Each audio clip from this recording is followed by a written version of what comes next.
পেশাব করার পর পুরুষাঙ্গের মাথায় কুলুপ ধরে 40 কদম লাফালাফি হাঁটাহাঁটি করার পরে তারপরে নাকি ওদের পেশাব পাচার। বলেন এই সিস্টেম কে দিয়েছে? এই সিস্টেম কে দিয়েছে? পানি যদি পাওয়া যায় পানি নিতে হবে, আর পানি যদি না পাওয়া যায় তখন কুলুপ করতে হবে। ডিল যদি থাকে ডিল দিয়ে, এই টিস্যু পেপার এখন আমাদের উঠেছে, টিস্যু পেপার দিয়ে আপনি করেন, কিন্তু 40 কদম হাঁটাহাঁটি করতে হবে। এই ফতোয়া তৈরি করেছে তোমাদের ওই সমস্ত হুজুরেরা। আপনি বলেন তো দেখি, যার লজ্জা নেই তার কি নেই বলেন তো? সবাই জানে আলহামদুলিল্লাহ।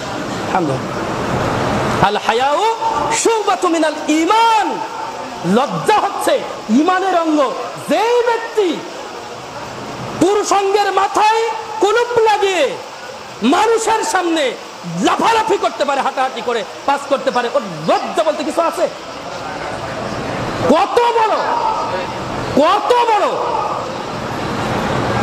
বেহায়া, নির্লজ্জ, বেশরমা হইলে পরে লজ্জাহীনের পরিচয় তারা দিচ্ছে।